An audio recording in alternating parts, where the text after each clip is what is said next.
A very warm welcome to all the participants. Good morning, good evening, good afternoon. So, because they are from different time zones, so it's wonderful to have all of you in, and especially because of a diverse kind of a profiles I can see, and with a lot of tenured experience. Okay, let me give you a just an overview of what this program is all about. So what we are going to cover is, in essence, in session 1 we're going to build in terms of understanding the external factors which impact compensation. Then we'll also look at, because as we go further we have to understand what are the basics, what are the elements of compensation, what are those components of compensation. So we're going to understand that. Then we are going to understand equity theory, or the equity, types of equity on which the entire, this is the bedrock for designing a salary structure. I don't know how many of you are familiar with equity, but nonetheless, you will understand. Then we will look at, hey, beyond that, is compensation good enough today for today's generation, or they need something else? So we'll understand total reward concept, how this total reward concept has come into play. Just paying money, is it good enough, or I need to really look at it from a holistic purpose, right from the time the employee is onboarded till the time he retires, or till the time he exits? What are the various things which add value to him? So how do I give a what a value added experience through my total reward system? So we'll look at that, so that ultimately, again, what is the intent? Attract, retain, motivate, and ensure that he performs better. That's the purpose, right? Why do business organizations exist? Because obviously they have to make money, they have to increase their revenue, they have to make profits. But in order to do all this, you need to have good people working for you, who can be attracted, who can be not only attracted but retained, but also perform and be motivated, right? So this is what we are going to do in the session 1. Then we are going to get into, hey, how do you actually do job evaluation? How do you evaluate jobs? This entire thing about, we will learn about point value method and also job grading. Some of you must have heard of it, because if you want to create what a ranking system or a hierarchy of jobs, which job is higher, which job is lower, then I need to have a process in place, technical, methodology in place. How do I do job evaluation, which is very, very technical? It is like climbing up the what is it called, mountain. So it's a very interesting technology, where we're going to use some statistical analysis called regression analysis. Then we will look at market. Having said, I have decided which job is higher, which job is lower. Now, how do I fix salaries? How do I assign salaries? Arbitrary? Or will I look at market? So I'll go to the market. How do I collect data? First of all, from where do I collect data? How do I identify which are those industries which I need to collect data from? Then I will also collate data, analyze data, the entire thing of how do I analyze data, then converting them into percentiles, and where do I position them? So if I want to be at a 65th percentile or 80th percentile, how do I take that positioning? Okay, we'll do all that. And once we have done that, then we do the corrections. How do I do corrections? Then we will look at, in the session 4, what we call it as individual equity. Individual equity. Hey, so how do I actually reward people who perform better, who perform more? So we get into what we call it as, linking performance, to pay. We'll talk about long-term, short-term, variable incentives, where even Sri Kalyana was saying, are we going to talk about ESOP? But there is so much that ESOP itself needs one full 1 3 hour session, to be honest. But we'll just touch base. Definitely we'll touch base a little. Okay. So we'll be talking about the variable pay, then budget. We'll talk about budgets. We'll talk about percentage of wage cost to revenue. Then how do we actually give increments, etc. Because a lot of people who want to grow up the ladder in your own function, and if you also want to do C and B, these are some of the things where no book also gives you. So we will really be very practical, and we will give you some kind of activity wherein you can work towards it. Okay. And how do you communicate in the end? After doing all that, after designing a salary structure, how do you communicate the salary to your people? So that's also very, very important. If you are not communicating, how do people know? So there are ways and means of communicating it very effectively and efficiently. Okay, guys. But having that said, which is quite a lot, you can always text me. You can always ask questions. All right. I will try to simplify things, but doesn't mean that everything will. So you have to go back and supplement with reading, or rather complement with reading, because you will be given a lot of reading material. And since this is technical and not something like HRBP, etc., this is a little more quantitative. So you will definitely have to do some reading. All right. So are we all ready for you know this interesting session? Are we all ready? All right. Great. Great to have you all, guys. Okay. So whatever is easy theory, I'm just going to rush them through so that it doesn't take our time. All right. So having said that, external factors. What are some of the external factors which are impacting your organization? I will just take a wide, broad. What are some of the external factors which are impacting your organization?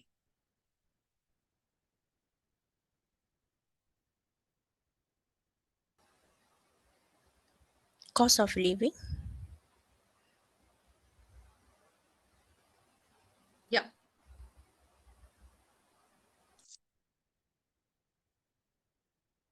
Anybody, please feel free. Okay. Market trends. All right. Okay.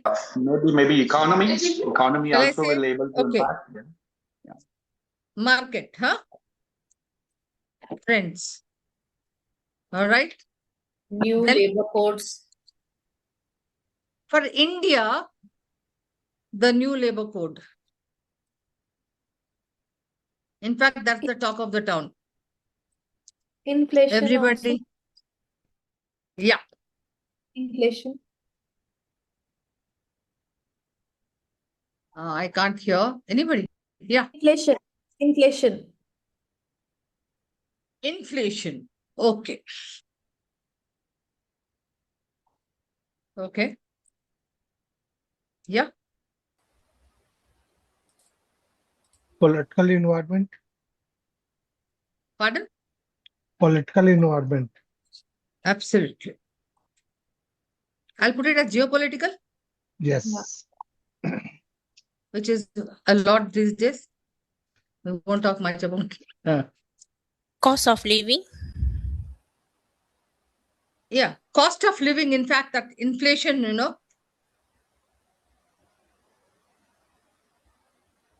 Okay. So you feel compensation is impacted by cost of living as well, right? Yeah. Mm. Change of workforce generations also, ma'am. Like the Pardon? generations. Change of workforce Yeah. generations, You are basically. absolutely right. Can I say socio and demographic changes? Yes. Demographic changes in terms of, types of talent pools, because different generations. Okay.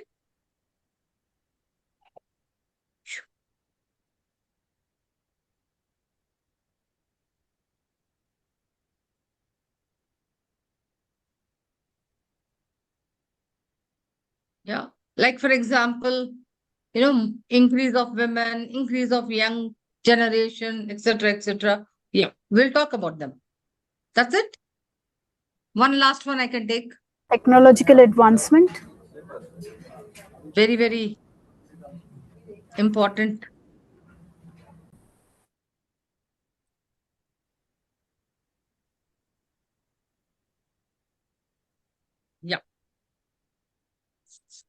Okay. Now, all some of you have actually contributed. Now, I also want you to, it becomes interactive and also helps you to start thinking. Somebody said market trends. Can we look at how it impacts compensation, market trends? Yes, like I said before, I have experienced it personally that if XYZ company coming from the same industry is paying a particular benchmark for a particular job role, and I am also hiring and trying to attract the same kind of talent from the same talent pool again, then it becomes very critical for me to match that market trend in order to attract those talent. Otherwise, Yeah. why would they come to me? Yeah, not only maths, sometimes at least you have to know, hey, how, even for comparing and what is that competition paying vis-a-vis? Because I may not hire the best, which is paying him a 90th percentile. So at least I know, and maybe I want to then hire somebody at a lower salary. Unless and until I have the data, I won't be able to say where am I standing. Yes. Right? Good. New labor code, of course, we're going to talk about it today, especially in terms of the new wage code. All the four acts, maybe people from Malaysia and Dubai. Yeah, in India, we have a new wage code, which changes a little bit, and I will talk about those changes. Okay. Then, of course, inflation is also related to cost of living. How does compensation get affected? I think Tugra said cost of living. Yeah. What do we do as a compen and ben person? Then what do I do? Cost of living is because of the rising of the living cost in a higher cities. So what the employees like we are hiring, they are expecting to have a higher salary for that particular role. So therefore, we are benchmarking according to the market. What we are paying correctly is based on the industry. Let's say some of the industry different industries are paying different rate for the particular role or position of the employee. There were looking at the cities they are coming from, and then in a rising of a cost of living, they are expecting more salary from expecting more like a composition from us to provide to them, as well as other like a benefit also, non-tangible benefit to support them. Yeah. So typically, I will be explaining that uh, in terms of different geographies having different cost of living. So after having evaluated the worth of the job, the salary, the base salary remains. But depending on the cost of living, I factor in the a percentage of cola, what we call it as, so that at a say for example in India, I don't know if you're familiar, say Bombay is very expensive. Compared to that, maybe a tier three. So I can't pay the same salary. I definitely have to factor in the cola for a person who is living in a city which has a higher cost of living. Okay, that's how then compensation is impacted. Okay, whenever just give me a thumbs up, guys. Are we good till now? Huh? Okay. Yeah. Socio-demographic changes, they also have a huge impact on compensation and technological advancement. Needless to say, the kind of impact they have. Let me just run through. There's a beautiful slide which I've made so that we can save on time. Mm.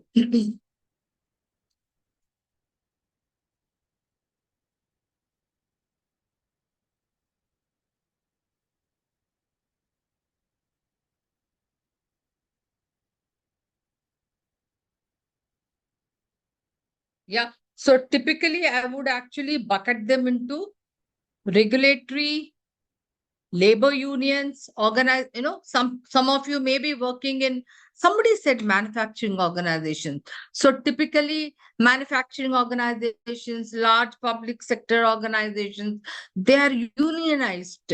So therefore collective bargaining becomes a tool, to negotiate and to decide on the wages. That also has an impact on compensation. Then economic changes, somebody talked about sociological changes, demographic changes, globalization and technology, and outsourcing supply chains. That is in the sense that, say, for example, Walmart, Amazon, they mostly get into outsourcing models so that they can reduce and not have their major workforce as a full-time employee on their roles. Okay, quickly, let me just show you how, then I will talk about that. Yeah.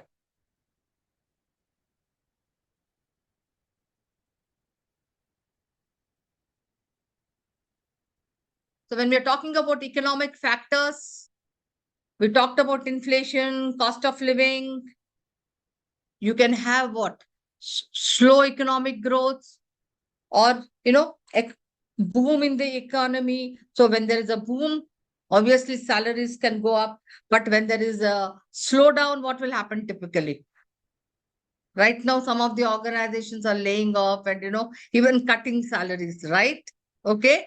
So impact of compensation will be based on what kind of a economy cycle you are having, whether it is a boom or a slowdown. Will you all agree? Yeah.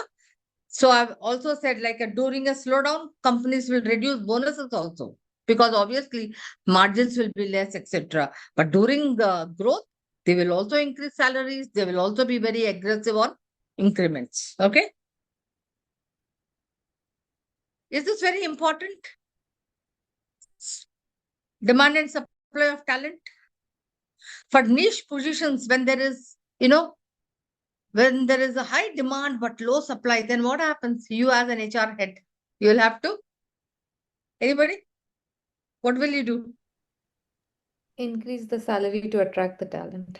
Premium amounts Critical to positions. So you will take into consideration the market, especially for your strategic positions. You will definitely have to increase the salaries, right?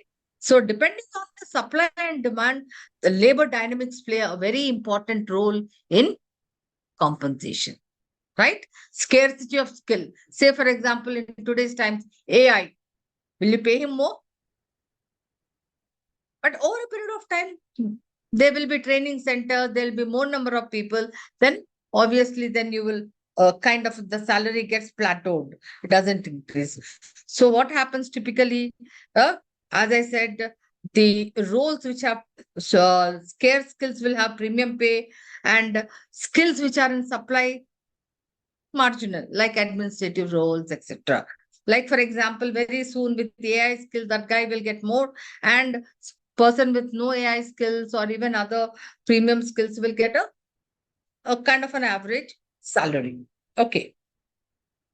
Somebody said industry trends, right? Very, very important. No?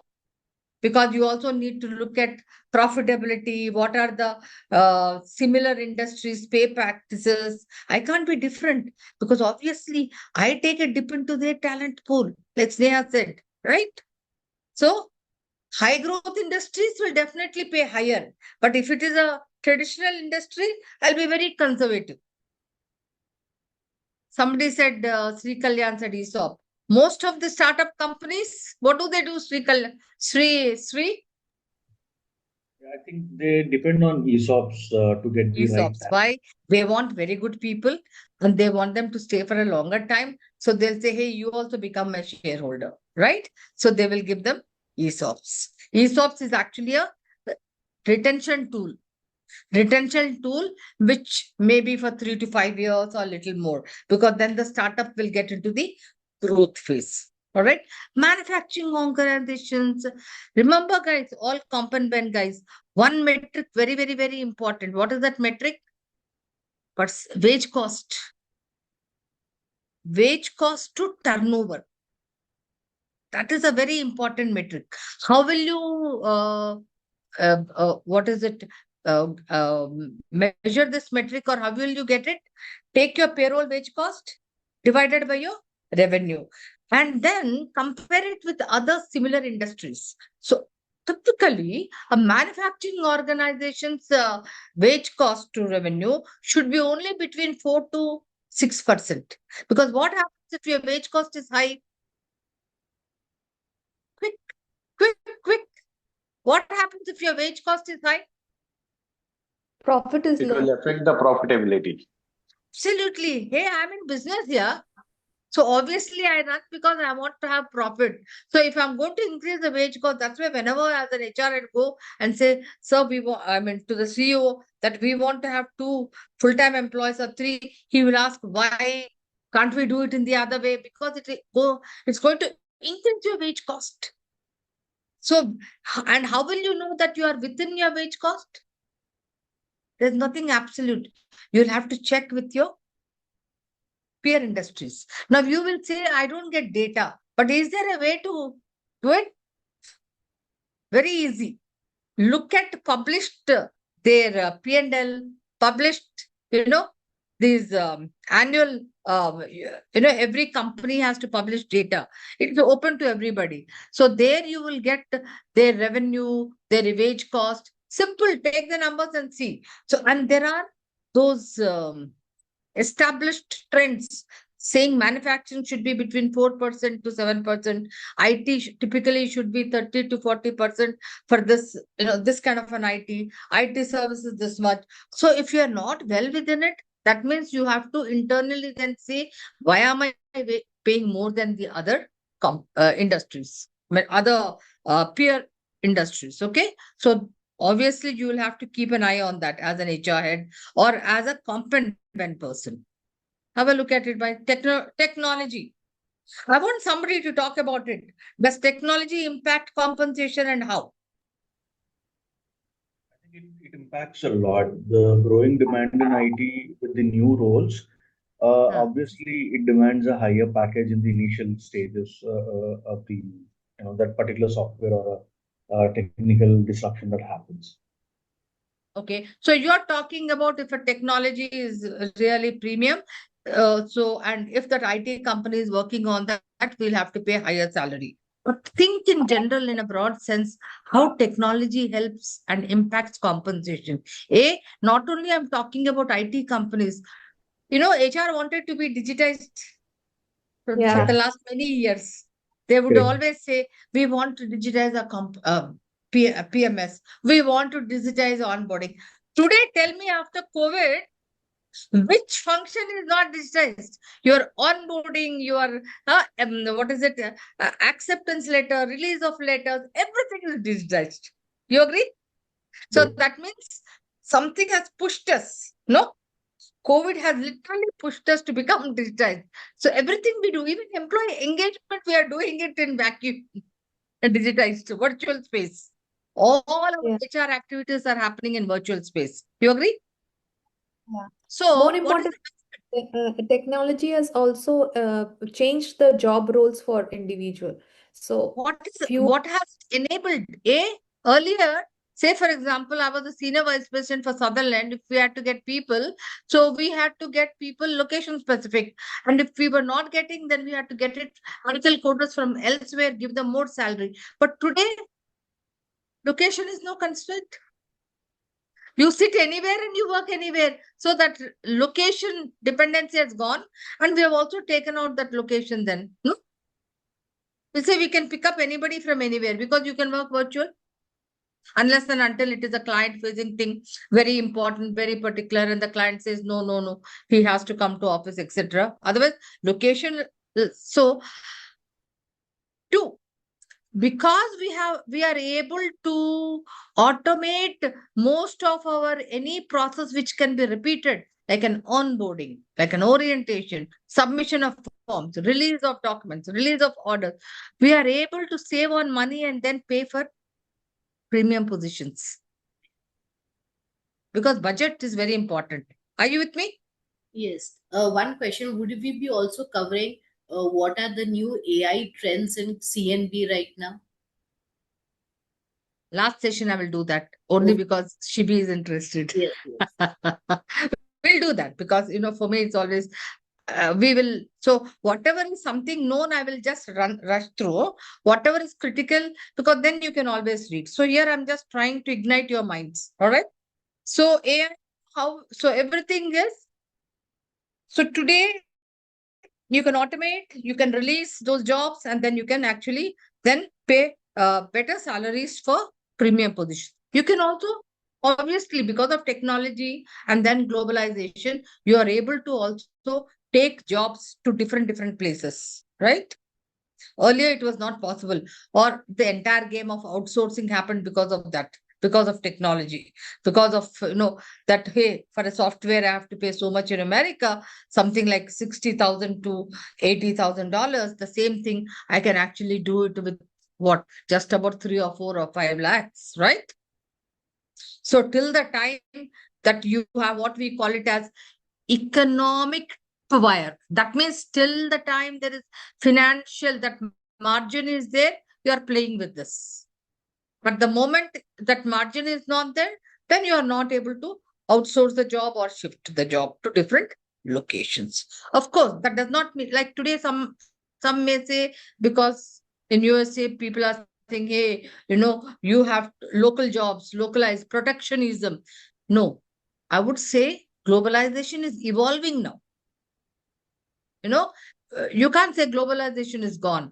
Yeah, Shibi wants to say Yeah. something. Yes, Shibi. There's a line that says that pay linked to skills. Could you just elaborate on that, how it is done? Pay linked to skills. Where here? This one? Yes. This is AI skills. Okay. Today, if you have AI skills, right? You see, always whenever there is a skill which is, not obsolete, but which is current or which is going to be, then what happens? You definitely get better salaries. You're able to negotiate better. In fact, the trend in organizations, what has happened, no more those traditional title-based job position. There's a shift. And what is the kind of a shift? It's skill-based, role-based. Say, for example, when I say role-based, there's an HR executive, okay, who is just doing some recruitment, huh? Uh, but I will say, hey, it's a role-based talent acquisition, but you'll have to also do recruitment. You'll also have to do analytics of all that, right? Huh? Quantitative analysis, qualitative analysis, etc. So it's outcome-based. Are you understanding this outcome based? That means you are being paid for what you are giving us end result, not for some activities, line of activities. Earlier, what happened? Okay, I'm a recruitment guy. What do you do? Even the response he gives is, I source resumes, I screen resumes, I select resumes, I then arrange for interviews. No, today, what is your yield rate? What does that mean? Have you been able to give me success resumes? What is your yield ratio at every step of the process? By doing that, what happens? Tell me. If I'm linking these to these, what is it? Outcome based. My metrics are more outcome based. What happens? Both lead and lag indicators. What happens? More objective evaluation. More objective evaluation. So as a result, I know for sure that the work is getting done. Results are being achieved Better for what? as Yeah, opposed better to list performance. Yeah. as opposed to list of activities. I'm not just saying, oh, you've done checklist. No, but I'm actually looking at what have you achieved. And if you have not achieved, what is the gap? I can do the gap analysis and make some kind of an initiative, improvements, recommendation. So at every stage online, you are actually giving feedback. You are managing performance as opposed to, otherwise what happens? Fixed salary, wage cost. Is it proportionate with the performance? You may not. But how do you ensure as an HR person? By actually doing all this. Okay? Yeah. So yes, so some of the expectations because of the post-COVID also have shifted more in terms of work from home, flexibility, well-being, and what has been the impact. Obviously, now the shift has been to total rewards, not just the compensation. And we'll talk more in detail about total rewards. Okay. So every employee is now looking at what is my experience, the value of experience vis-a-vis the value of salary. If you have noticed, focus on mental Wellness has become real focus now. Most of the organizations. Why? Only if you are physically, mentally, spiritually better, then you are able to achieve results. Not just, like Ford company. Oh, I'm only looking at, two hands to come in to make my car, but it is much more than that.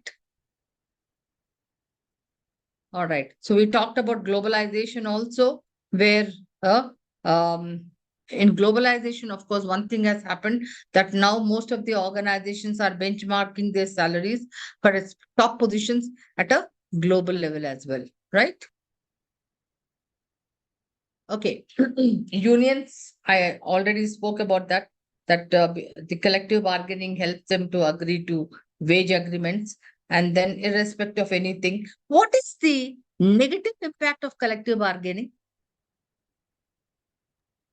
One impact, like now, I'm a manufacturing organization. For 3 years, I've locked into a wage agreement. But suddenly something has happened. Something, say, for example, these days, oil and gas is happening. But you can't, once you have agreed, you have to pay. Got it? Like, for example, there is a huge impact now, right? In the oil and gas stuff.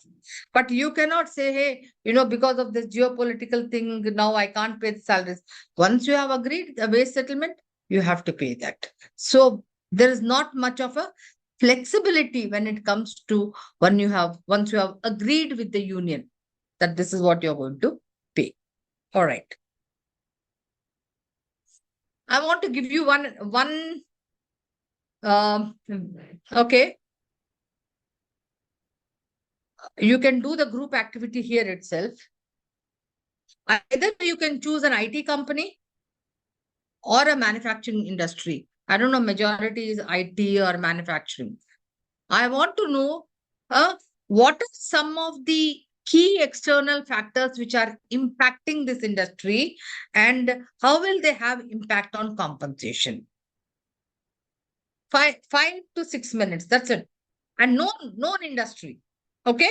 And I don't want to show you that. So which one are you picking? IT or manufacturing? You can also pick up pharmaceutical. I don't know many of or automobile industry. I think, yeah. Tell me which industry are you comfortable? This is a group activity I want you to do. Let's do manufacturing. Whoever want to join. All right. Okay. Manufacturing. Every industry will have certain key external factors. Not that all external factors will impact in the same way to all the type of industries. Okay. So, like for example, in IT, it will have all these factors like talent and competition, remote work, etc., and they are impacting the compensation. So just give me two. You don't have to think more. As a group, you can. I will actually stop sharing, and one of you can just put up a Word document or an Excel sheet, and then just write manufacturing, and then write what are the key external factors which are impacting and how are they impacting compensation, and then what do you think would be a very good talent model for that compensation model? Okay. Excellent. Thank you. Impact is basically, let's talk about, logistic, the current challenges, what we have. Key challenges would be the supply chain. Yeah, supply chain will be the major one now, distracting the worldwide. Now, but it can be like labor shortage or labor surplus. Exactly. Talent shortage, yes. Manufacturing industry has labor union, so labor union also will be a Yeah. factor. We Political, don't really have in Middle East labor unions. Yeah. Cost of living.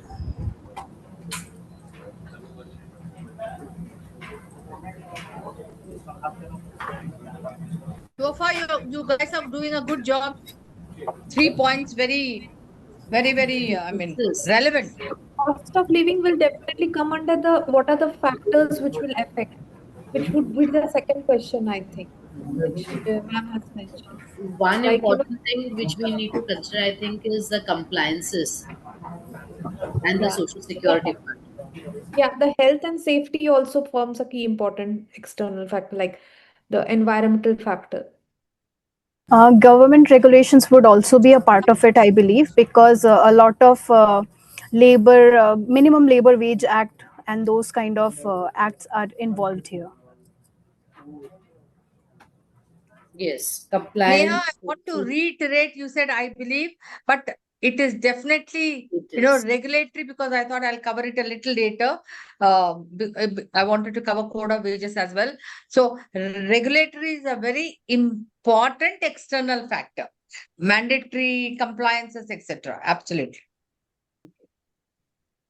So to follow up on this compliance, social security, regulatory, we need to ensure that our compensation is compliant to the labor regulations, the labor acts, the rules, the social security norms. So we need to be compliant to the regulatory norms. Also, like based on the regulatory base, the overtime allowances and all those things has to be done, because manufacturing, I think, is a continuous job. So we need to look forward for overtime and public holidays. So how do we compensate on those things?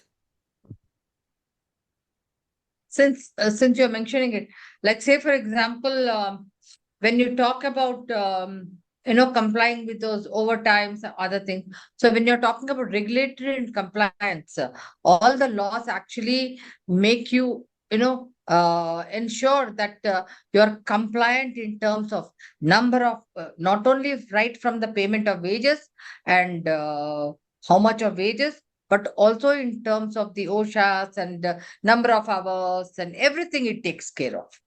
Okay. Yeah. Have you written? Because typically in manufacturing organizations, unionization, collective bargaining becomes, because in manufacturing organizations, they're bound to be, recognized unions, and therefore collective bargaining, The the union presence of, settlements done with the yeah, union. absolutely. Because any wage revision happens only through those settlements.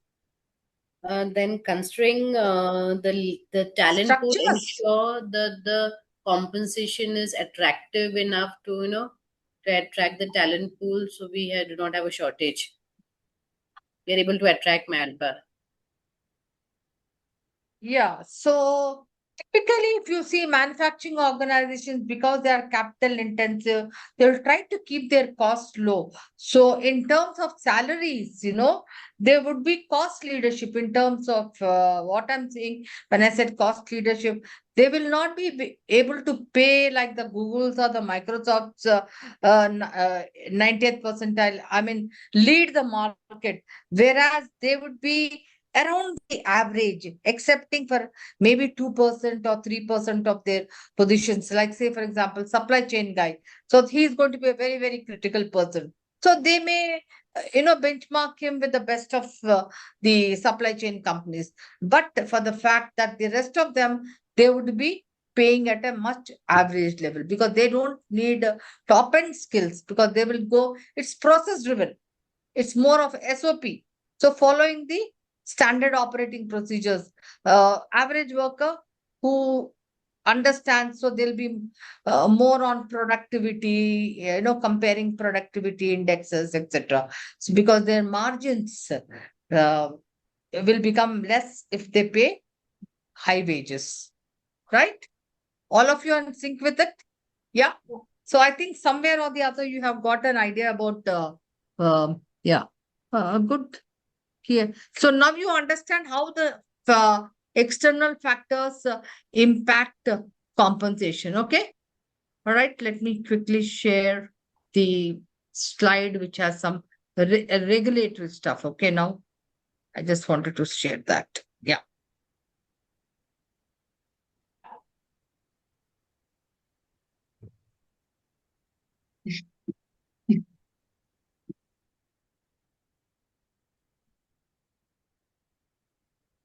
Okay.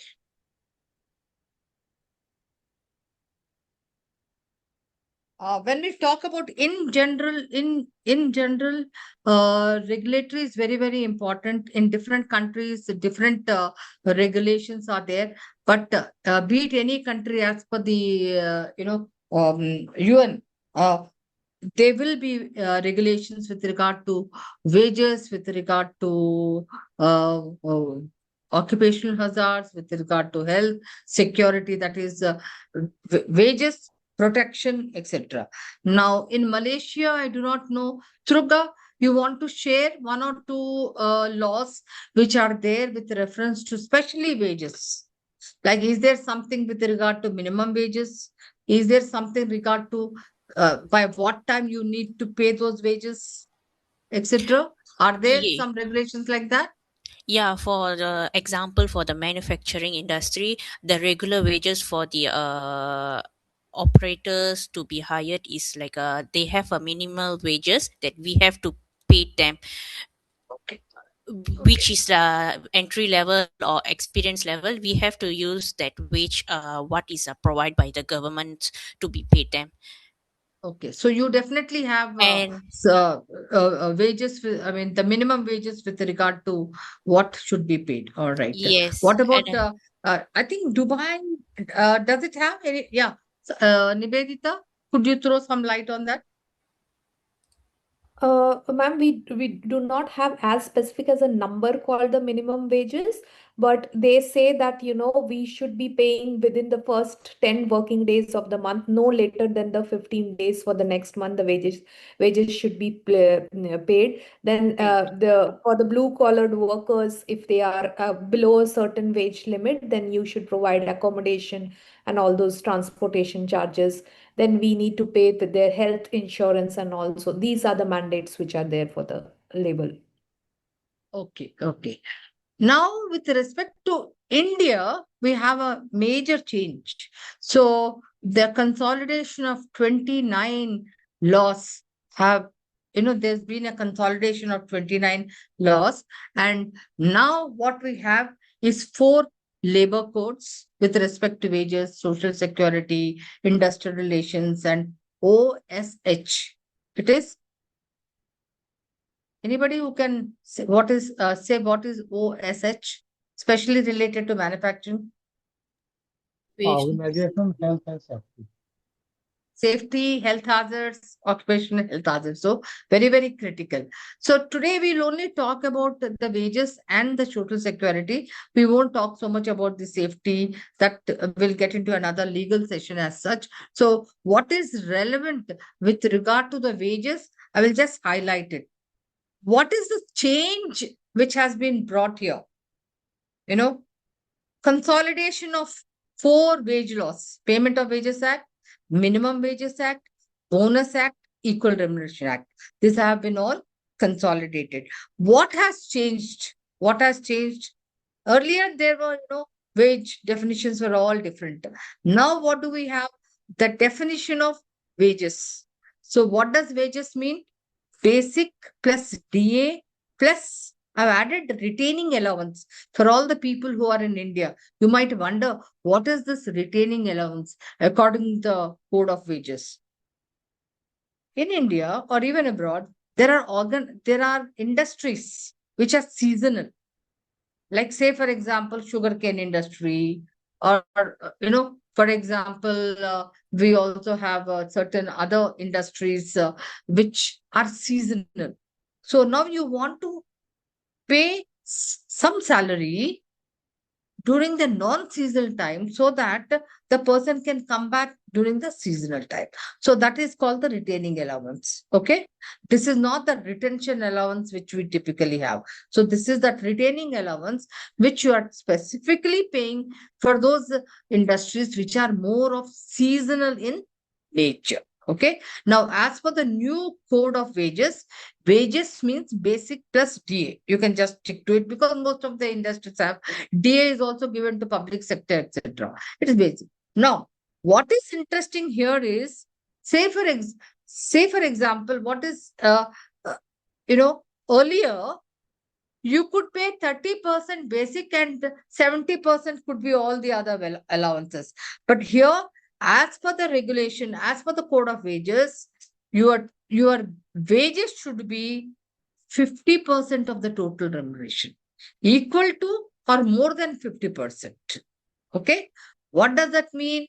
Your other allowances should not be more than 50%. Like, for example, when I say exclusion, this is a typical legal language. That means with these elements, bonus, HRA, overtime, conveyance, commissions, or whatever, you can have a list of them, but they should not exceed 50%. Got it? Earlier, what used to happen? These would be more. Why? They would, so that take home would be more. But your protection, that is PF, gratuity, long term benefits, would be reduced. For example, I'll just show you an example. Okay. Then you can understand easily. So, what is the wages here?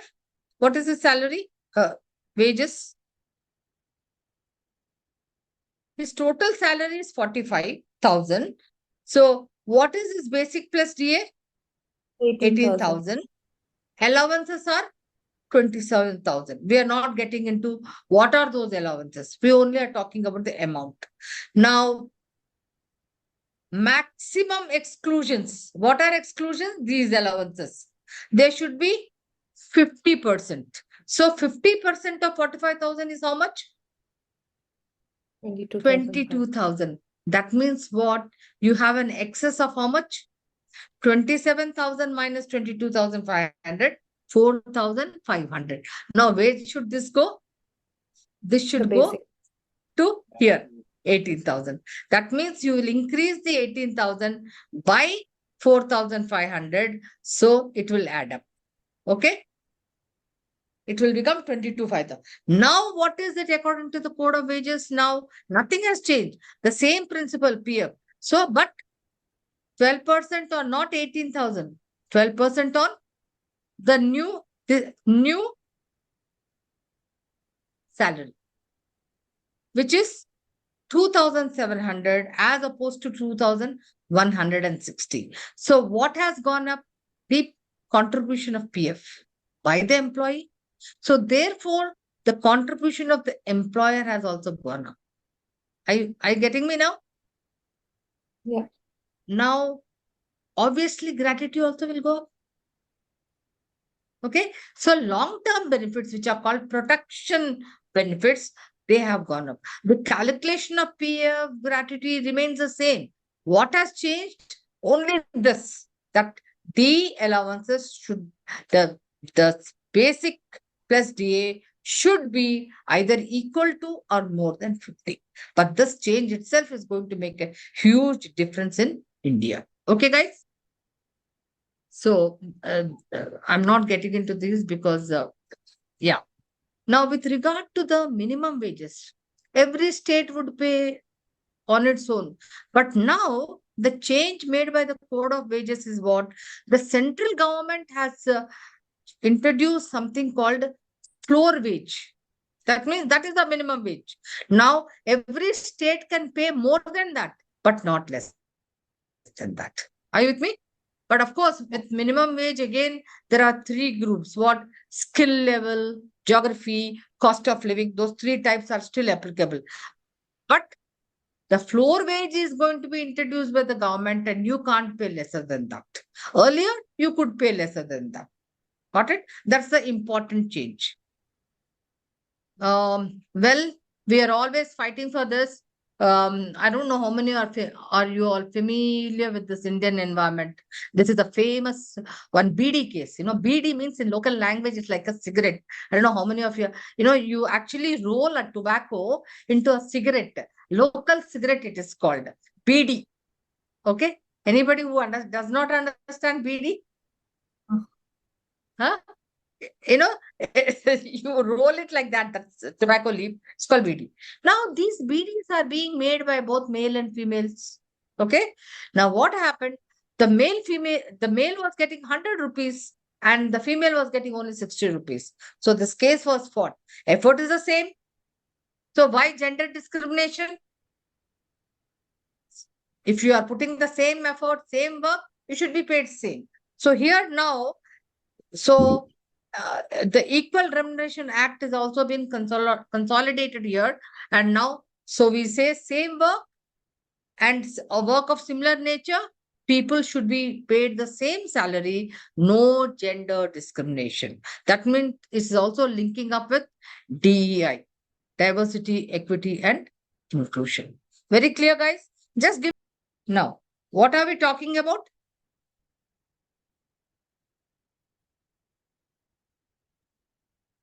So when we say variable pay, what does it mean? Varies, not guaranteed.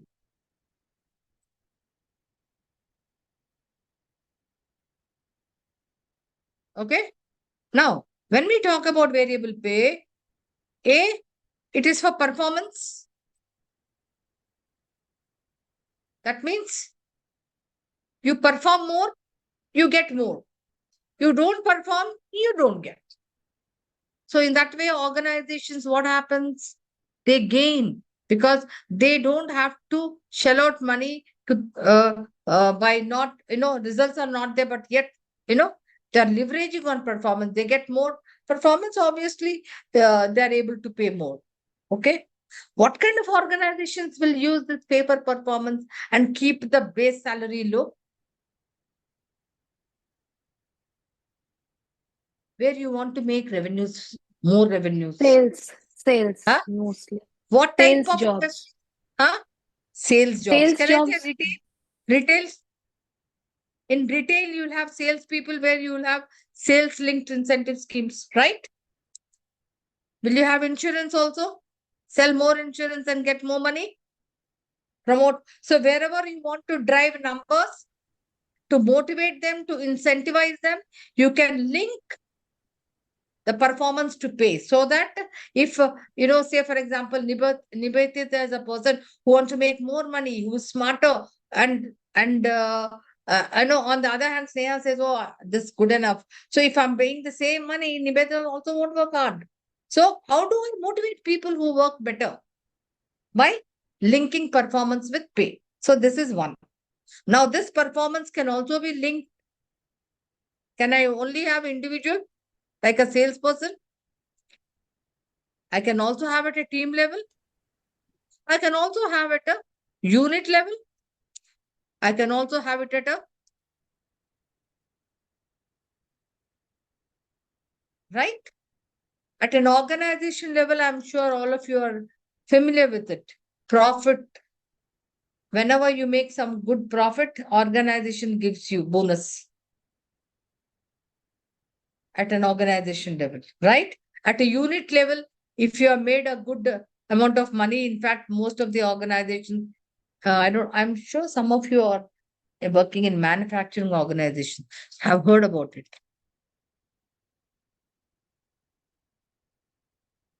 Have you heard of gain sharing? Somebody will Not take really. It is a very new word for me.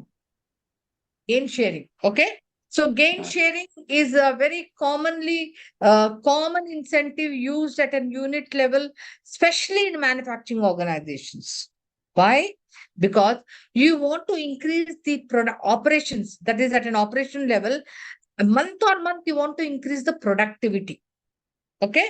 So because you want to increase the productivity, you are looking at 3-4 years trend and say, hey, anything, you fix a number then productivity, and then say anything more than this, you have the sharing of all that to all the members, right? Yeah, we have So something called, just to add on, we have something called a flexible incentive on the production line. yeah, it could Example, also.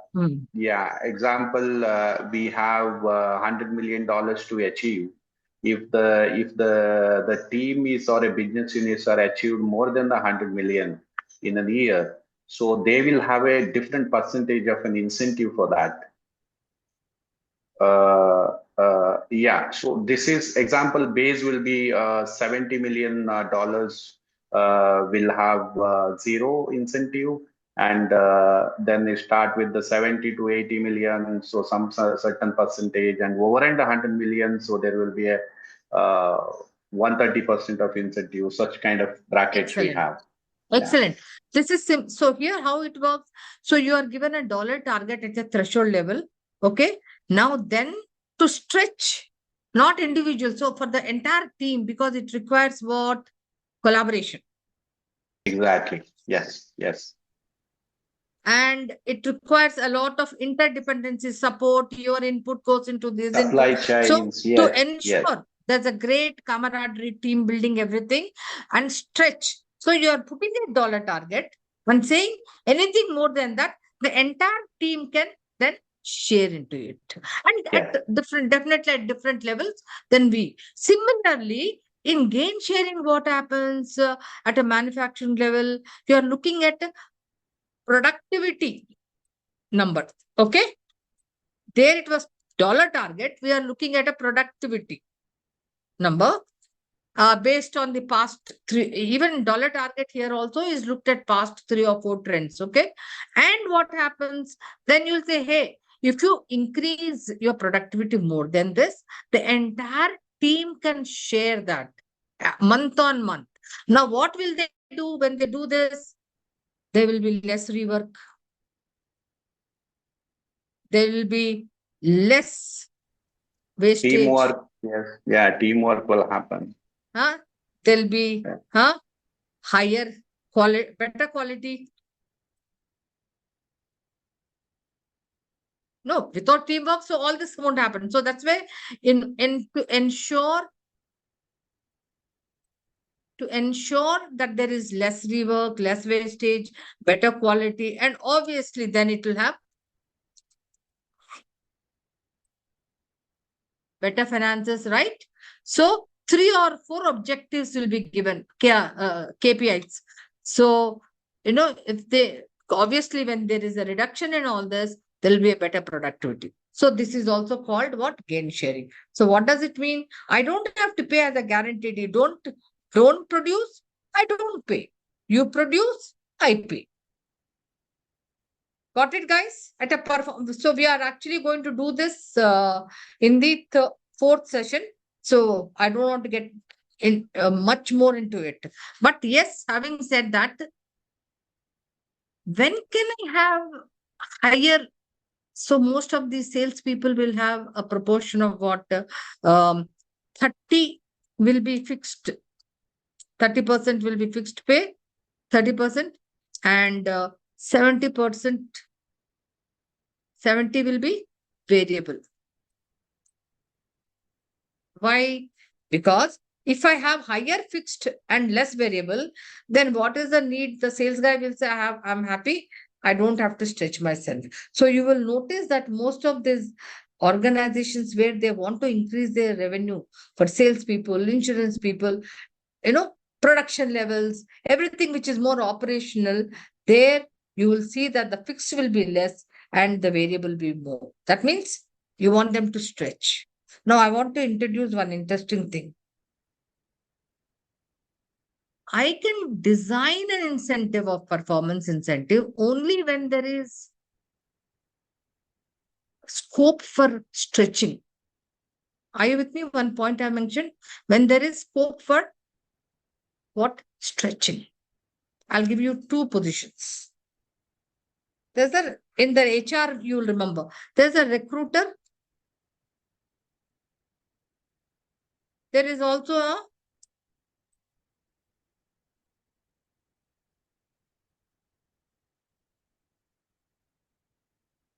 pay line clerk. He's doing.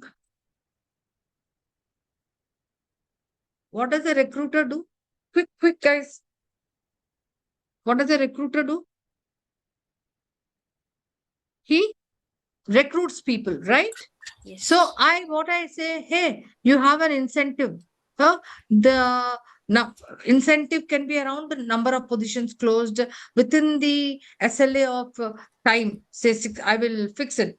It's an agreement, 30 days or 60 days. So so if he closes those positions within those time with all quality parameters, of course, then he gets a what? Bonus, incentive. Okay.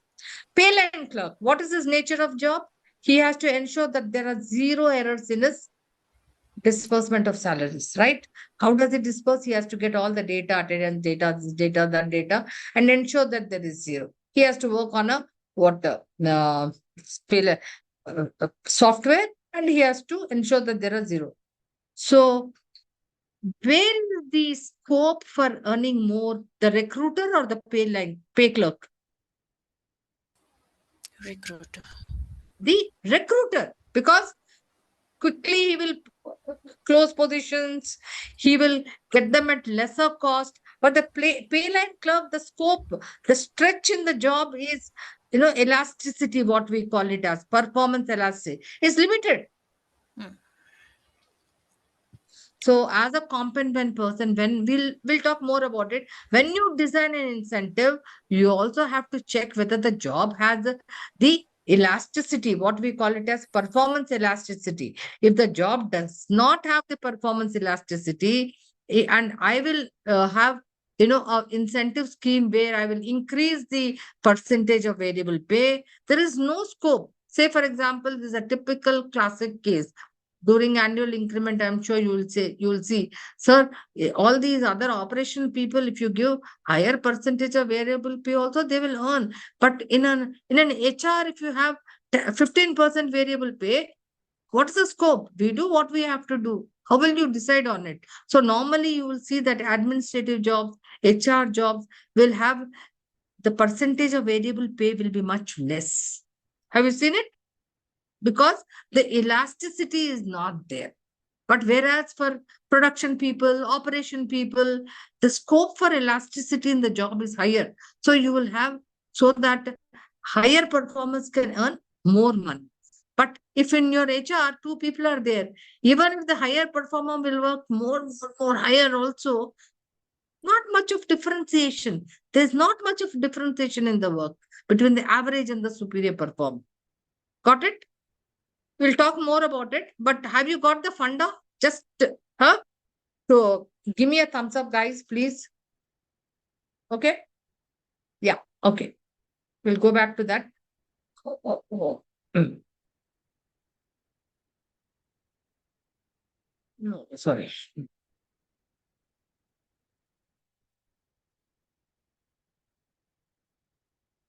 Yeah. So other than the performance incentives, that is linking it with performance, we also have variable pay with respect to what it is called hardship allowance. I'm sure all of you heard of it. In like BPOs, you have the night shift allowance. Oil and gas, you have rig allowance. You have, you know, uh, anything with regard to the safety hardships. You have an allowance. So that's called hardship allowance. It varies. Tomorrow, that person is shifted from there to another job. He doesn't get that allowance. Why? You can always say, why can't this hardship be as a part of the salary? No, because what happens if you put it as a part of the salary, then you are bound to pay him guaranteed salary. But this hardship is contingent on the job he is doing right now. Tomorrow, a BPO worker who's working at night can be shifted to a daytime. Then I will withdraw that night shift allowance. Got it? Okay. Now, then there is something called, we call that as what, merit pay for what, extra skills. Because today we are saying, hey, more the number of skills, you will get, more incentives. Like, for example, in a manufacturing organization, what does Volkswagen do? They will hire a fitter. Fitter plenty, supplies plenty. Okay, then they will also write there saying that if you acquire a welder skills and welder certification, you will get an additional incentive. And in the market, welder comes at a higher pay. Okay. Now, what is the advantage? You tell me as a competent person, or a future competent person. Tell me, what is the advantage? If this guy gets certified and I tell him, if you are certified in welder, there's a process to it, then you will get an additional incentive. What is the advantage for this company? You Quick. get a welder at the cost of a fitter with some. It helps you with absenteeism, turnover. And then when the guys are not there, you can push him to welder. And then you can again, you are building a pipeline. You are not caught suddenly. You are building a pipeline. So what does it mean? That means I need to identify what are those skill sets which are expensive in the job. Can I do cross skilling, upskilling, create talent pipelines? Got it? Huh?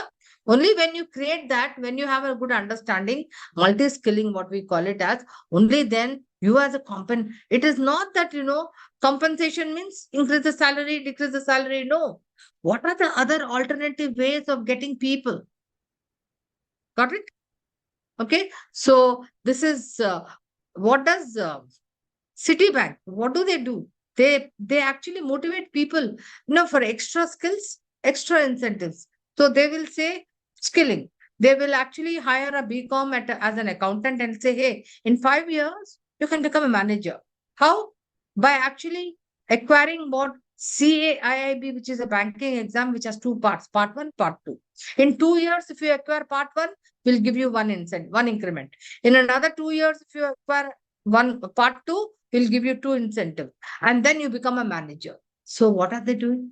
They are actually creating a retention plan for their high performers by ensuring that they also get better compensated, and I don't have to go to the market, hire people. So you are creating a plan. So that is what is called, merit pay for extra skills, upskilling and cross skilling. Got it? What is this? Another one, market linked hot skills. What is this? We also call it as market linked retention incentive. Have you heard of that? I'm sure all of you have heard of it. And especially it happens in IT. Suddenly, there are, say for example, cloud. There are 3, 4 mom and pop shops come up. Every new startups have come up. Now, where will they look for people? They look for similar industries and poach them and pay 2 to 3 times more salary, right? Now, you as an HR officer or competent person, you have to have the market intelligence. Oh my, okay. So how do I actually retain them for the next 2 years or 1 year? So what do? I give them a bonus, a special allowance, which is also called hot skill allowance, so that my people don't go off to different organizations. That's called hot skill. Now I keep training and I keep talking to a lot of these big organizations, and even in my own organization, like in Tata's and also in Sutherland. When we did this, there was a confusion. Some of the people came up and said, "Sir, but our skills are also very critical. That we should also be given hot skill allowance." How do we deal with it? So we abolished hot skill. What we did in IT, what happens? People on the bench don't get variable pay. When they're not working on projects, they only get guaranteed pay, they don't get variable pay. So they're itching to either go away or work on new projects. So what we do, going by our talent, future planning and readiness, we look at what are those skill sets which are requiring for future projects and start training them. Training whom? The people on the bench. So that's an investment. That's a learning and development initiative. So what happens? We are able to retain them, and we are also having readiness. Our human capital readiness is developed by creating that pipeline. Got it? Very clear, guys? Huh? So sometimes hot skills are given only in small companies where they can't really have people on the bench, because they have to then get people from the market. But in large organizations, you're creating actually talent pipelines for human capital readiness. Okay, in the end, we are talking about deferred pay. As the word suggests, deferred pay. What does it mean? You're appreciated for your work now, but you're paid later. ESOP is one of them. For Sri, deferred pay, ESOP comes under deferred pay. Stocks. You have done a very good work, Raghav. So here is the letter of intent. You will get 100 shares, provided you stay for another 2, 3 years more. You have to vest it.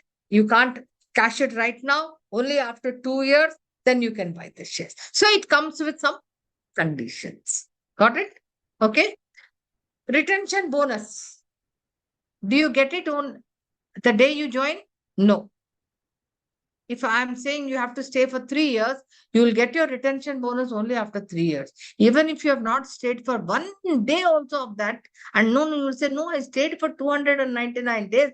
Huh? 1 day only I didn't stay, but so there, of course, sometimes you negotiate and give certain percentages. So retention bonus is given only when you have finished your contract. Joining bonus, that's also deferred pay. If you join, you get it. But I'm telling I'm joining, but after 89 days I've not joined.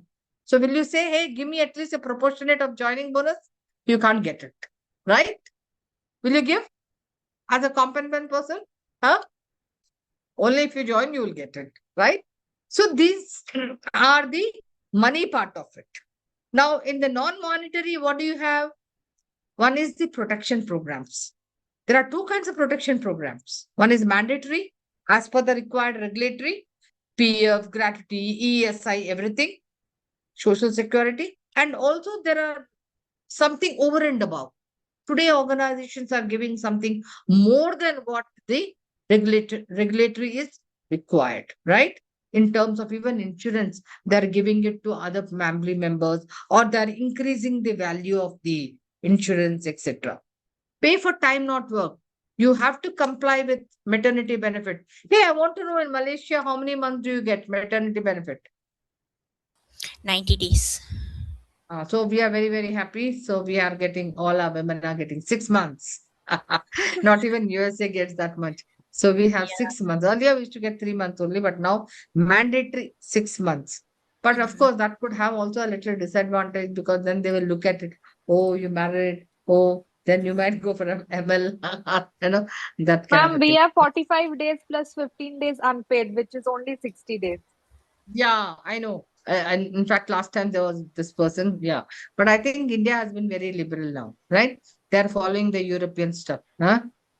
They're also saying now, recently in the parliament, our one of our young parliamentarian, Raghav Chadha, is saying even men should get mandatory paternity leave. Okay. So all men can be very happy very soon. That also will be passed. Huh? Then you can also say, like We Europe. have in Dubai, we have a paternity leave. Yeah. Acha, mandatory?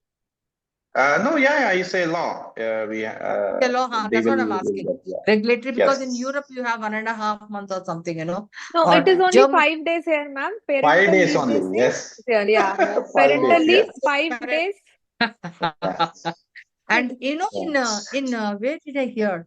In Germany or somewhere, 6 months. Can you imagine paternity leave? Huh? Great. Hmm? Okay. Now, and of course, over and above, you get companies like these good companies, Google, or Microsoft. They also give leave whenever there's an emergency, you are sick, etc. And also sabbatical vacations, not as per the law, but over and above that. Okay. And in service, perks is something, an additional privilege or a benefit. Today, I think most of the organizations give low cost free meals, financial planning, all facilities, recreational club, depending on the type and the level, etc. Okay, all these things. So we'll give you a kind of a doc. I think this Vilma has already given a list of all these things. Okay. Any questions? Any doubts? So that we can quickly break, have a small break, and then we come back to do. You know. And So just what we explain the covered is the external factors, and then we just learned about the basic components. Okay. Yeah. Somebody is saying something. Yeah. and just explain the hardship allowance. What is that? I'm saying. Hardship allowance. Yes. I just rushed because I thought most of you know exactly hardship. So, so when you're working, say for example, I'll give you a very, very simple example. See, I'm an HR person who is in the payroll department. Okay. There are two people who are working in the payroll department, disbursing salary. One guy has to withdraw cash from the bank, then go to 50 kilometers, go up, then disburse the cash to a manufacturing organization and come back. The other guy has to only do in the office, but both of them are getting the same salary. Then is it fair? you need to give some hardship allowance because he's going, drawing, coming back. That means any hardship incurred over and above what you're doing is called hardship allowance. So what happens in organizations, like say in banks, there is something called a cashier or a teller allowance. It's rotation. Now you may say, why is it not fixed with the base salary? Because it is, if you're doing that job, you get it. In oil and gas, there is rig allowance. In fact, you also get 1 month on, 1 month off. Why? Because there is a lot of hardship there. Crane allowance, it's hardship.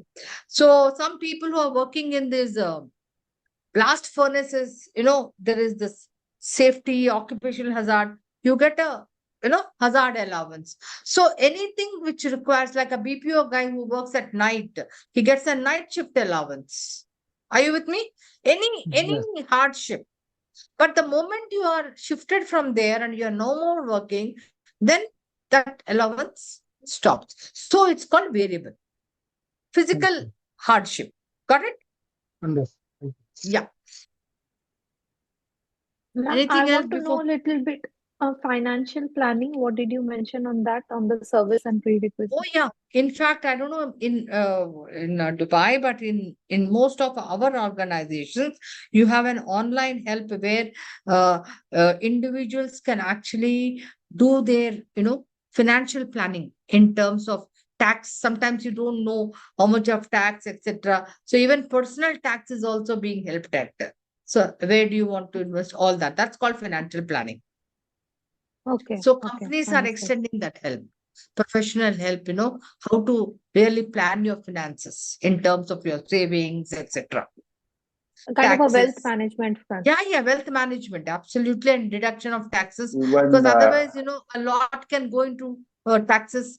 Like, for example, this annuity plan is also a financial planning, because annuity means what? Um, all the mid-level and the top management who get higher salaries. So obviously, their tax deductions will be very much higher. No, tax component will Yeah, be higher. Now, in order to reduce their tax component, the organization will has in some organizations they offer this called annuity plan. It's voluntary. You want to take it, you don't want to take it. So what happens then? The organization invests some portion of it into, typically into LIC, etc., where it multiplies rather than getting deducted at source like tax. Some portion of it gets invested. So it's called annuity plan. So what is the uh, outcome? Reduction of taxes. Yeah. yeah, Nabidita, in the Dubai, there is a national bond also does this. What they do is, yeah, yeah, yeah. they give a literacy, knowledge for a workers or an employees Ah, here. When you tie up with them, yeah, they will also able to provide the services, externals. Yeah. Acha. That's yeah, good. What is this called? understood. National bond, yeah, Bonds. national bond. National Yeah, bonds. All right. yeah, yeah. Okay. They Okay. do that. In fact, yeah. So annuity is a plan where then, once you exit from the company or you retire, then you get back your money. Yeah. Can you tell me what you saw?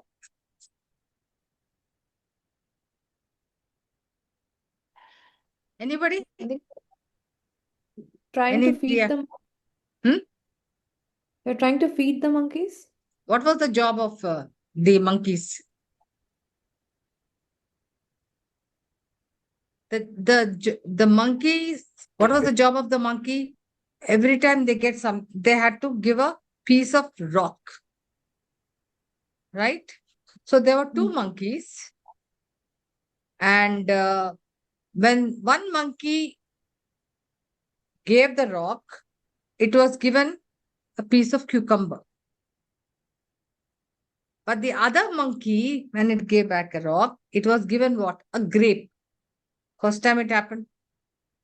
Second time it happened. Then what happened? What kind of a behavior did the monkey show, which was getting repeatedly a cucumber, but it could see that the other one was getting a grape? Anybody? For the same, both had to do the same thing. Give a piece of rock. What kind of behavior did you see from the monkey which got a cucumber and which saw that, hey, that guy is getting a grape, whereas I'm getting a cucumber? And what did the monkey do? Started doing.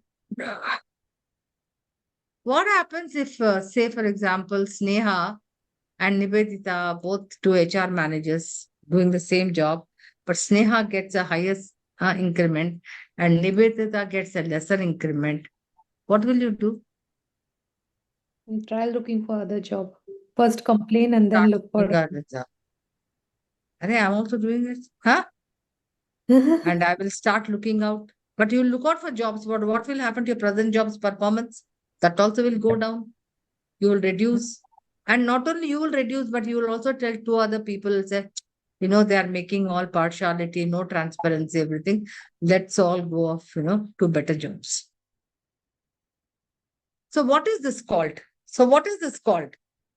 So why so what's wrong in this compensation? What is it called? Inequity. No quality. Equity. A very important, have you heard of it? A very important aspect. We always call it compensation should be equitable. It should be equitable. Equitable does not mean that Nivedita and Sneha should get equal pay. Are you getting me? Yeah. Equitable does not mean that they should get same pay. But equitable means that pay for the effort. So show differentiation. So now this is the fundamental theory on which our entire compensation actually, is built. So this is the bedrock. And this theory was propounded by a very popular psychologist and a philosopher called Adam Smith. Adam Smith stated that, John Adam Smith, he stated that people are motivated and happy when they see that what they give to the company, that is the inputs, are equal to the outputs, what they get. What I give and what I get should be equal. Now, say for example, every day all of you go to the go to the company. You all give your skill, you all give your experience, you all give your time, you all give your effort, everything. And in turn, what does the organization give you? Anybody?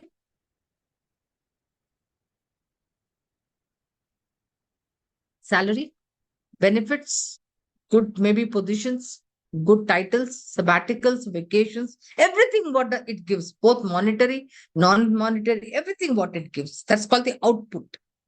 You give certain inputs and you get certain output. When there is an equal sign, input is equal to output, Adam Smith says people are motivated. When people are motivated, what happens to the performance? When people are motivated, what happens to the performance? Excellent. Obviously, when I'm motivated, I'm excited, I do better work, I perform better. So why do you do engagement as an HRBP person also? What do you do? Ensuring that the engagement index is high. That is, people are always engaged. Engagement, not just happy, but motivated to work better. Okay? Understood? Simple. Input equal to output. But how do I know that this input is equal to output? How does Durga know that her input, whatever she's giving to the organization, is equal to what the company is giving back to her in terms of salary, benefits, perks, everything? How do you get to know, Durga? Measurement How do you measure it? That equal. through the Input is equal. performance. Huh? Key indicator of the performance. I'll not be able to. So I can't have an absolute. What I do, I compare. Mm. I compare. If I'm an HR manager in a particular oil and gas company, Karpagali will say, hey, Shell I'm getting this salary in this. What are the other peer companies paying? I'll compare it with market. And if her input output is shows to the comparator, so it's comparison. Only when I compare, I will get to know that whether I'm getting paid more or not. Then I'll start looking out for jobs. No? So I will compare. So equity theory, first of all, what does it mean? Input equal to, that's very clear. Input is equal to, input is all your effort, your experience, your education skills. Output is whatever the company is giving you. Okay. Salary, bonus, benefit, recognition, everything. So if it is unequal, then what happens? I'm not motivated. But how do I get to know? It's always by comparison. And how do I compare? How do I compare? A, within the organization. So there are three ways of comparing. How? Within the organization with the rest of the people. Hey, how are other people being paid? Their input versus their output equal to my input versus my output. So if people are not being paid, so in some organizations, what happens within the organization, people are being paid by their titles, not because they are doing, not by the content or the responsibility of job. That's where, then after 5 years, then they'll say, hey, we have to do restructuring, because we can see that there is a lot of mismanagement, and people who are not really doing their worth are in higher jobs and they are getting higher salaries. There is no fairness in this organization. Inequity. Whenever people see that when they compare and they say that they are being paid lesser than others, it is inequity. So there are three kinds of inequities. What are they? One is internal equity. Internal. When I say internal equity, it is within the organization. And I'm sure you must have seen that when there are no proper structured organizations where there is no salary structure, people are paid basis of the title. And you'll realize that HR manager, but the person is doing much more than that, whereas a senior HR manager is doing much lesser than the HR manager. You will see in some of the organizations. Okay. So therefore, then they will say, hey, let us do a job evaluation. Okay. That means internal equity means establishing fairness within the organization across the job. My job in relative relation to the other jobs. Is it being paid fairly or not? The next, external equity. What does it mean? You tell me. I'm sure all of you know. That is one thing you will know definitely. How am my job being paid vis-a-vis the similar job in the market? When we Salary Different do survey market, and organizations. pardon? salary survey Somebody, benchmark. market. So I'm comparing myself to a job, a similar job With the in the market. market, with same industry. Yeah, similar industry. Because if you don't compare apples to apples, and you will say, hey, that IT industry and manufacturing industry, sometimes IT industries pay more salaries. So you can't compare. If you're working in a manufacturing organization, compare yourself with a manufacturing organization. But then if you're in an HR, some of the organizations have a practice of paying HR managers across, when they get market data, they'll say, give me, a diverse data of different industries. I don't mind, that kind of a thing. Depends on their compensation philosophy. What is individual equity? When you are comparing two people doing the same job in the organization, two people doing the same job, like for example, two payroll executives doing the same job in the organization, but one is doing a lot more work than the other.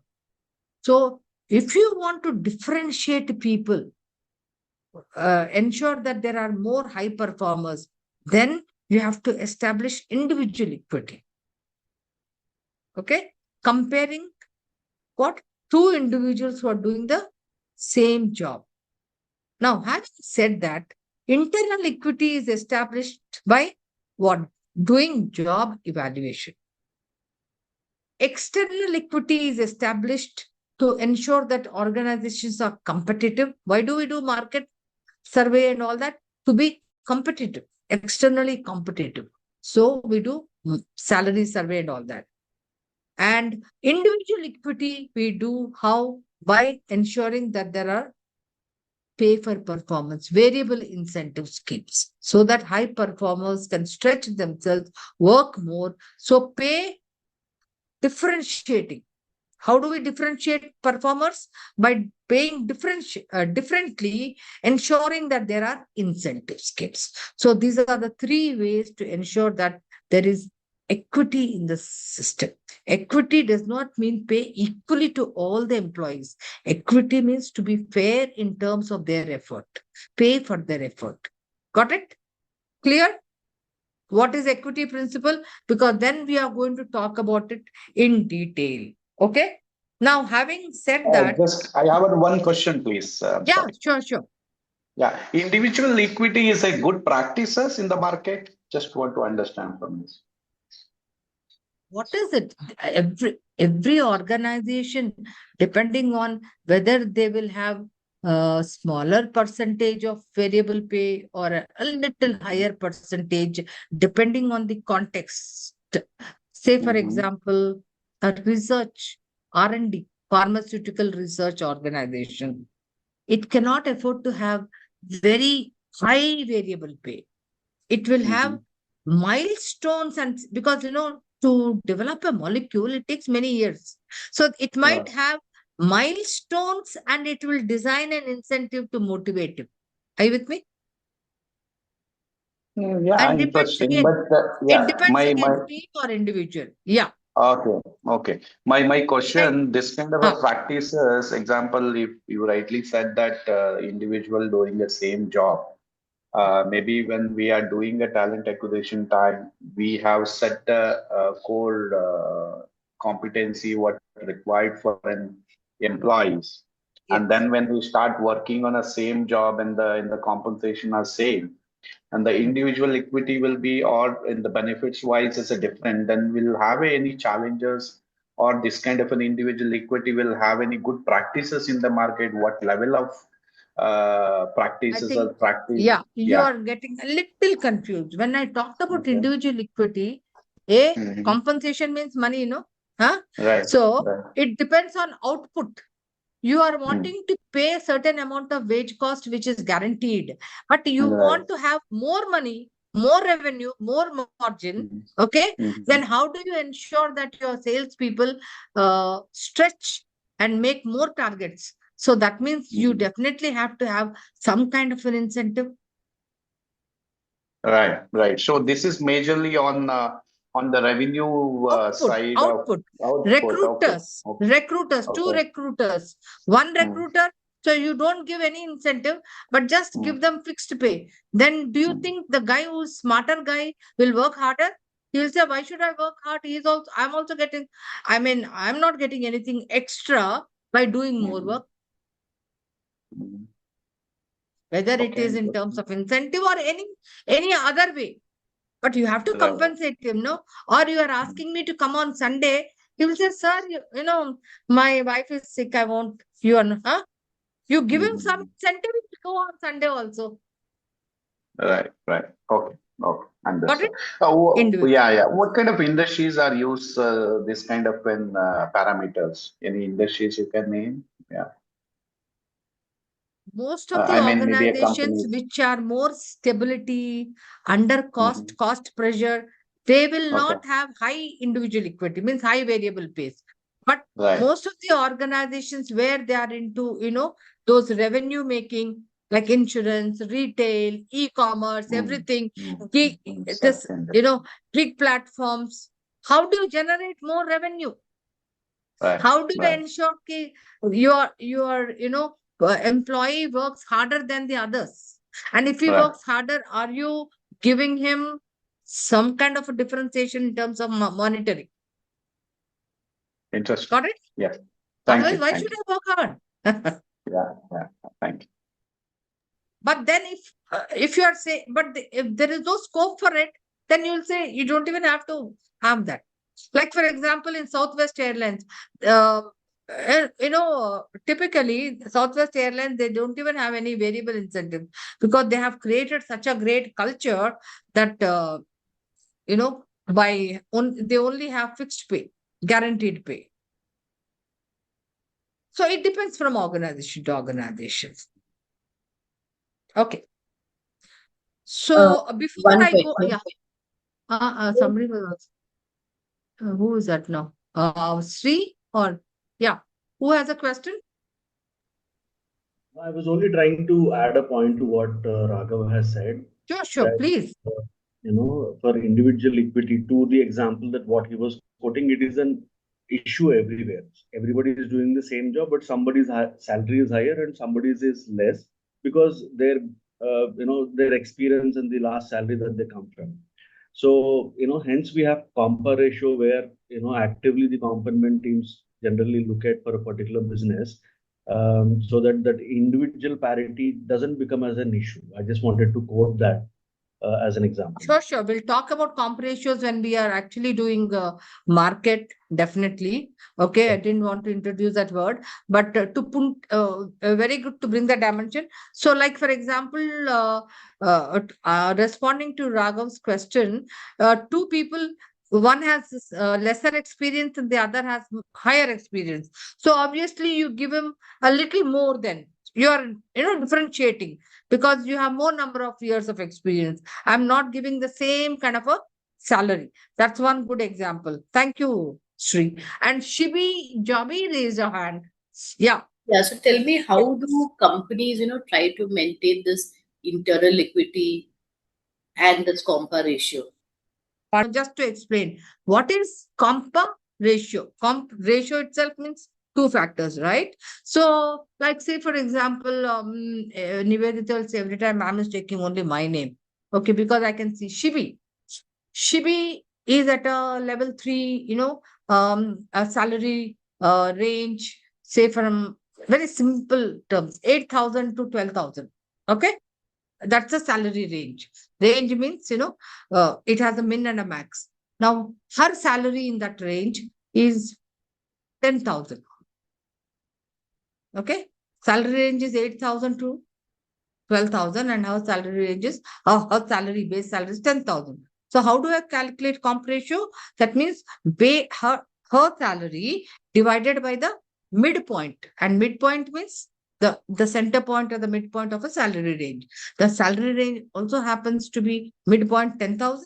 Her base salary is also 10,000. So her comp ratio is either 1 or 100%. That means she's right in the middle. Okay. So what happens? It helps us to calculate. So you calculate during annual increment everybody's comp ratios and then everybody's base salaries in that particular grade.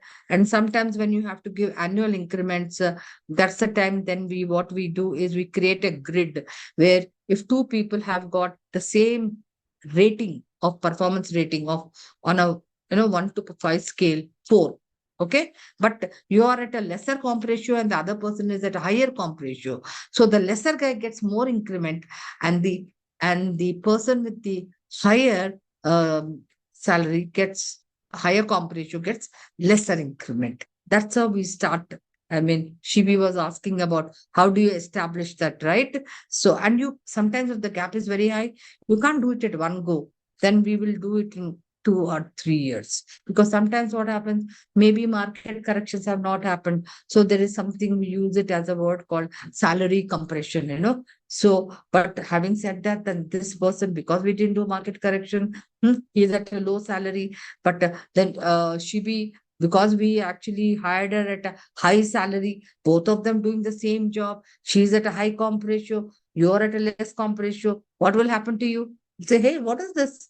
I'm getting less salary and I'm doing the same job. Correct? You're not fair then. So you look at it. So that we will actually do some practical examples and understand them. Okay. But I thought, okay, fine, just let me give a little short of summary. Okay. I think it was Shibi who asked me. Shibi gives you a little bit. Okay. I don't want to go depth because we have to do then a lot more there. Okay. Before I go to total rewards, uh, you have an exercise Excel sheet. Okay. Um, Exercise one. Now, these are common compensation terms we use. So, say compensation. Anybody? What do you mean by compensation? When we say Money, compensation, yeah, money to pay for the services. yes, absolutely. Everything to do with money, monetary. Very clear? When we say compensation, everything to do with money. Benefits, Non-wage payment. non-monetary, everything to do with non-monetary, like a provident fund, gratuity, right? ESI, etc. Rewards, Performance-based pay it could be or both monetary, non-monetary. It's more holistic, more broader, right? Huh? More broader. It could be spot awards. It could. It's more recognition, spot awards, etc. Total rewards. I will be covering that. Total rewards is a larger concept which I'll cover, and especially World at Work has come up with the 5 pillars. 5 pillars. Okay, compensation, benefits, work-life balance, recognition, and learning and growth. Okay, what is it? Compensation, which involves both base salary, variable pay, everything. Then benefits, which involves all the benefits mandatory as per the regulatory and also over and above. Then we're talking about recognition, which means spot recognition, appreciation for performance, how do they do, everything. Then you're talking about work-life balance, all the flexi hours, etc., work-life balance, wellness, everything. Then you're talking about learning and growth. A lot of importance has been given to all these 5 pillars, learning and growth. So this forms your entire, this total reward concept. Primarily, World at Work has been accepted as a good framework for total reward concept. Having said that, Aon, Mercer, everybody has their own patented, but they have pulled out from here only. Okay. Now, fixed pay. I talked about fixed pay. Every How will month you which define? you will Pardon? get, every month which employee receives without any Guaranteed. yeah. Guaranteed. No ifs and buts. Guaranteed. Variable, it comes with a contingent, right? Means you may not, it could be under hardship, it is pay for performance, whatever. So it is not guaranteed. Short-term incentives are those pay for performance incentives within 1 year, quickly 1 year. All those month-on-month incentives, etc. Long-term incentives could be like ESOPs, stocks, etc. Clear, guys? Okay. Now I want you all to do the second one on your own. A senior executive earns less than a manager in another department with fewer responsibilities. So you have to tell me whether it is a problem of internal equity or external equity or individual. Identify the nature of equity. Senior executive earns less than a manager in another department with a fewer responsibilities. What is this equity? Which equity will it come under? Is it an issue with internal, external, individual? The group. This is not only Tugra. The group has disappeared out. Is it internal equity? Absolutely. What about your team? Not just you. Will, are they all agreeing to it? Agree with the internals. Agreed? Okay. Yes. Okay. So the Anybody second who is one not is agreeing, then we can discuss. Anybody who is not agreeing? Tugra, please ask anyone who is, okay, sure. So the second Anybody who question disagrees? disagrees There's on no the harm in disagreeing also. yeah, Okay, let's go anyone to the like second. okay. Everybody is agreeing. Consensus. Okay. A software engineer in a company A earns 30% less than a software engineer with similar External, skills in company B. Yeah, external equity. External. absolutely. Anybody disagreeing? Anybody? None. Okay. You can put EE. Okay. Two sales executives in the same team earn different salaries despite similar experience and performance. Individual equity. Absolutely. Absolutely. Because Raghav has actually Mm. gone into detail. So now you are very clear, no? Huh? So the higher guy should get at least little more increment, no? Not the same. In the same salary, I mean, range. But Mm-mm. one can be having lesser comp ratio and the other can have a higher comp ratio. A finance manager feels underpaid compared to an operation manager with the same company. Internal equity. Yeah, internal equity. Because internal equity means in relation with the other jobs. Okay. What is this now? Is it not individual equity? No. Why? Yes. Yeah. I want to know who's that person so that I can clarify. Uh, So, internally is within the organization, you are comparing in relation to the other jobs within the organization, Same but organization. not absolute terms. Again, input, output. Got it? Finance manager is also within the organization. Operation manager is also within the organization. Organization. Huh? So you But are, in this case, it is a finance manager. He's comparing himself with the operations manager in the same company. yeah. Here the data we have is just that he is underpaid to an operation manager within the same company. We are also taking a fact that finance manager and operation manager are in the same levels. Okay, same level. Okay.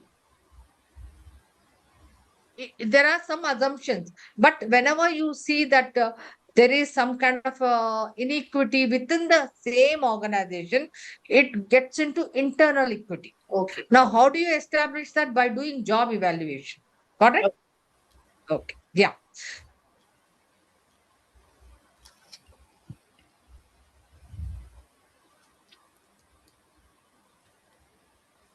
Okay. We will not get into this. We'll go to the other one now.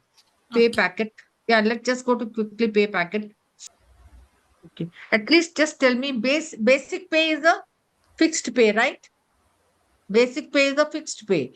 HRA is typically a percentage of the basic pay, and special allowance over and above. Special allowance is a part of the basic pay because what happens, whatever is base salary, I mean, special allowance, then Mm-mm. performance bonus is a variable pay, PF is a benefit, Provident Fund gratuity. So this is something you need to work at home. So we'll give this as a homework because it will take more time here. Vilma, can we give this as homework? Yeah, they will get getting it. Okay. Okay. Yeah. Compensation philosophy, we'll do it only in the when we are doing market. Okay. Sorry, what is HRA stand for? You House rent. house House rent allowance. House rent allowance. Okay. In India, you have something called an HRA component or an Okay. allowance, which Okay. also gives you tax exemption. That's why it becomes very important. Okay. Okay. What about gratuity? Pardon? This one gratuity. Graduate. Yeah. In India, again, you have something called as a protection social security Uh, gratuity. That means even in Dubai, you have it. That is, when you retire, you get an amount which is called gratuity. So okay. it is calculated on the number of years you have worked, and there is a formula for it. So we Okay. will let you know about the formula. Gratuity is a social security. Do you have it in Malaysia? Yeah, we do. We do. Even in Dubai, there is. Okay. So, Yeah. what you can do in your assignment when we give, you change these figures, Mm-mm. right? These components, Mm-mm. write the components which are applicable in Malaysia. Okay. Okay, Okay. got it. So Okay. that suits your requirement. Mm-mm. Okay, sure. Okay, let us go to factors affecting reward. I have a question, if you don't. Yeah, please. So, this percentages which you have mentioned, like HRA is some percentage. So, is there a formula for that, or we Yeah, can absolutely. You will get a written instructions for that uh, by the end Yeah, of the day there so is that a you can do this. Yeah, 40% and 50% formula, yeah, metro yeah. 50%, others 40%. standard formula, right? Of the basic. Because what happens is you get tax exemption when Hmm. you No, I'm uh, not aware of this, ma'am. That's why I'm asking. So where do I get this? in Dubai you don't have, right? No, we will send Okay. it to you. Yeah, in Dubai Okay. you don't have it. Then we will make your components as per the Dubai thing. Okay? Yeah. Yeah. We'll give those So instructions. Don't worry. Hmm. yeah. Let us look at factors affecting rewards.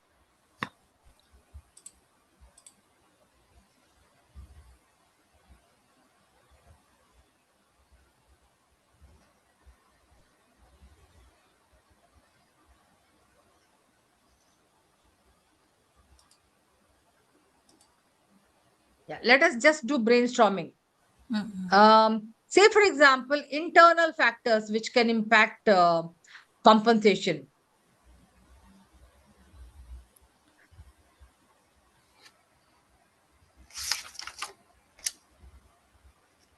So organization performance, then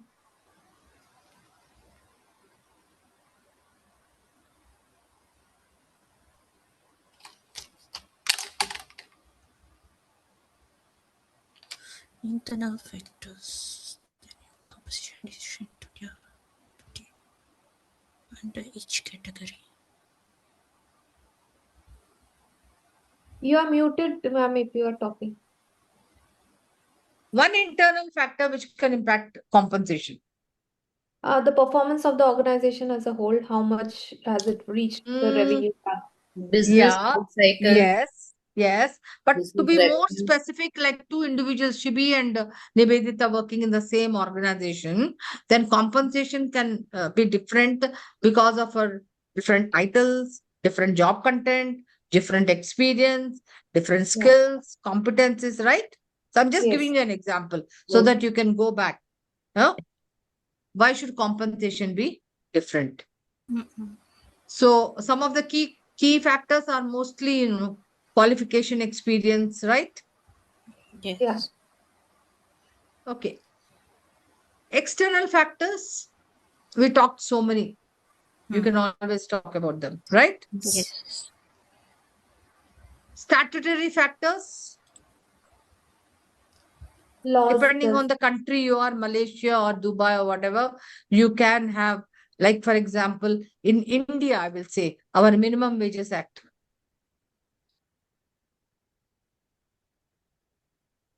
Okay. Environmental and global. Some of the environmental and global factors which can impact compensation. uh, like for example, during the COVID time when everything was under lockdown. So Absolutely. Gave a very yeah. interesting. Yeah, yeah, Yeah. yeah. Also, if you are in an organization where, in fact, today, um, very soon, environmental regulation is also going to come up. You have to some extent, of course, right? With respect to pollution, with respect to all that, Yeah. environmental harming. Now, organizations, even governments are now getting into that, whether because in future, then, unless and until this is regulated, it will become very, very difficult for the future. The future citizens or future human beings to survive also. So therefore, we are going to come up with all those regulatories. Okay. Yeah. So there are also, if you just scroll down, can you scroll down? Um, See, there are prompts. How does inflation impact pay decision? Let us just discuss. How does inflation impact pay decisions? What happens? I'll give you a scenario. Say, for example, there's huge inflation, okay, and I have to give an increment. Now, what will I do? 100 Also, rupees, what it used to get yesterday, last year, won't give you the same thing this year. So, what should organizations do then? we normally look at the inflation data and put an hike based on the inflation. Absolutely, we give some percentage as cost inflation, 2%, 3%. We'll take data and say hey, what is the inflation? And we definitely factor that into the annual increment, right? Yeah. Yeah. What changes with the remote or the global workforce?